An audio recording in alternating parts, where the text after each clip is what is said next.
On January 4, 1953, a Stanley Park board employee, Albert Tong, was out on patrol. During his round, he walked onto a patch of leaves that made an odd crunching sound. Curious about what was under the pile, he began to dig. After a moment, the employee realized what he was stepping on. Under his feet were numerous bones embedded in the earth. The man notified the police immediately, and the next day investigators arrived and began to piece together a truly gruesome crime. Today I would like to delve into the nearly 70-year-old case, nicknamed the Babes in the Woods. A quick warning before we begin.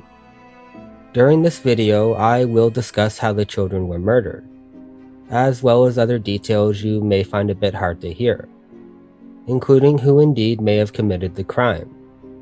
Now, without further ado, let's begin.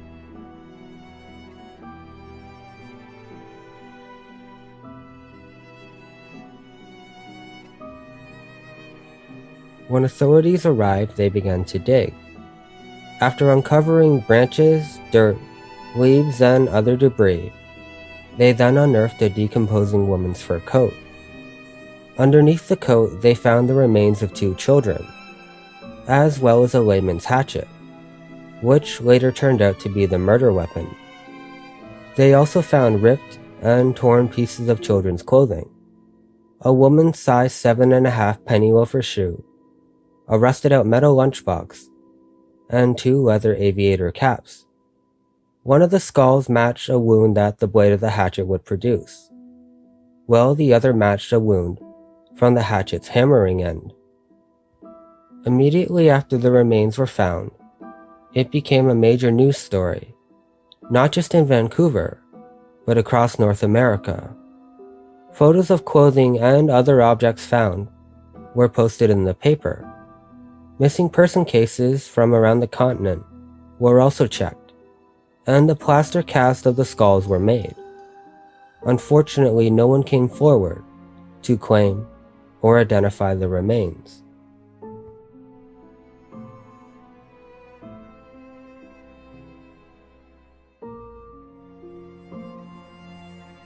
In 1996, Brian Honeyborn came across the Babes in the Woods case.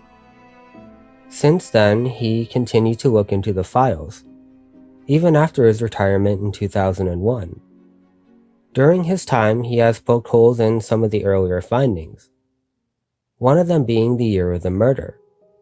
Originally, it was thought that the 2 were murdered 6 years prior to the remains being found. They came to this conclusion by looking at the debris and brush laying over their bones. However, Honeyborn believes they could have been killed much earlier. Everything was wrapped up on the scene in one day. They counted leaves and deciduous matter that had fallen on the ground. You can't really go by that. There was no botanist called in. That was the best guess, that it happened in 1947. Another reason being that they were wearing a shoe that was made prior to the war. Another groundbreaking discovery he made was he decided to re-extract teeth and DNA from the bones of the victims. He found out that the 2 shared the same mother, but different fathers.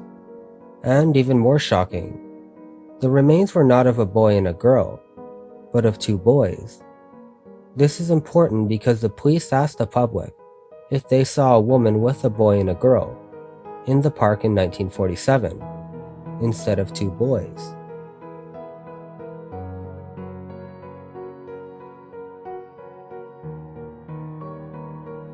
The police asked the public if they saw a mother in Stanley Park with a boy and a girl around 1947.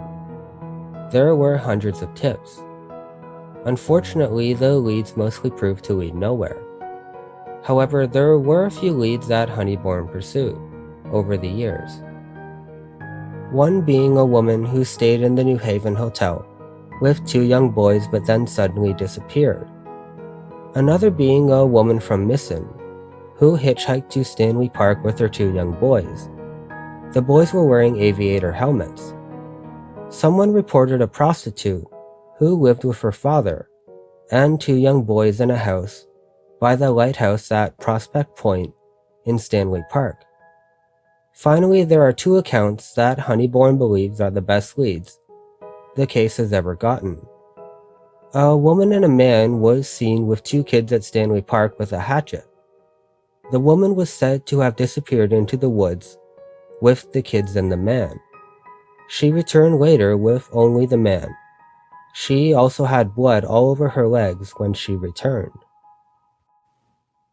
Finally, in May 1944, there was a sailor from Eskimo and his fiancée walking along the seawall when a woman crashed out of the bush in front of them, wearing just 1 shoe and no coat, and letting out a guttural sound.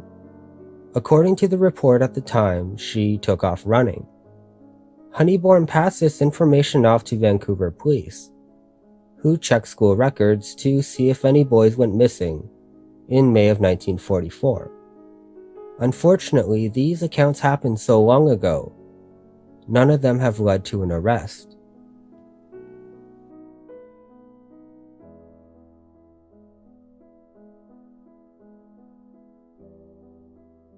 Through clothing they were discovered in, and DNA testing, investigators believe they know a fair bit about the lives of the boys. The first being that they were between the ages of 6 and 10 years old. They were wearing aviator caps, and during this time it's most likely that their father was serving in the war, and were possibly grieving his loss. Based on the clothes found at the scene, they most likely came from a working class family. Their mother would have also been working during the time of the war to support herself and her children. After the war was finished, she may have lost her job after soldiers returned, which may have made it nearly impossible to support herself and her 2 children. In the 1940s, someone took 2 little boys deep into the Stanley Park woods and brutally murdered them with a hatchet. The killer then gently wrapped their body in a woman's fur coat and buried the coat with debris. Many believe the mother of the boys was responsible for their death. One of the theories is that she was employed during the Second World War. Unfortunately, sometime during the war, her husband either left her or lost his life. When the war was over, she may have lost her job to one of the returning soldiers.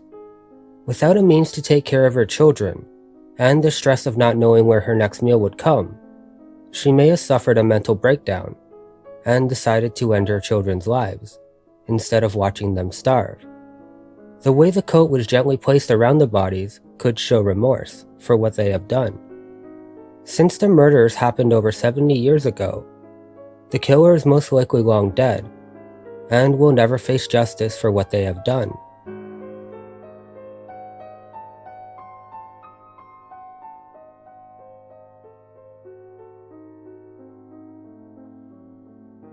While researching this story, I came across a website called Eve Lazarus. On the site, there is a story featuring Kat Thorson, a woman studying psychology and forensics. After attending an event hearing Honeybourne speak about the case, she offered to volunteer her services, and over the next year, she teamed up with Honeybourne and a forensic dentist named David Sweet, and finally an investigative reporter named George Garrett. Kat believes that if the mother did indeed murder her children, she would have most likely killed herself in the upcoming days. Searching the papers, she came across the suicide of a 23-year-old woman, an Irish Catholic woman who traveled between Edmonton and Vancouver during the war. She ended her life by jumping from the Georgia Viaduct. She had 2 children and was headed west in 1947. Her timeline did match what was originally thought to be the year the 2 children were murdered. This could potentially be the 2 boys' mother. However, it's most likely we will never know, and the case of the babes in the woods will more than likely never be solved. Thank you so much for watching this video. It was my first time doing a true crime story, so I'm not exactly sure how well it turned out. I also left out some details about the case, as I didn't want the video to be too long. However, if you want me to add as much info on the cases as possible, I will of course be happy to do that. Please let me know what you think, and if you wouldn't mind liking and subscribing to not miss another video, I would really appreciate it. Thank you so much, and I hope to make more videos for you soon.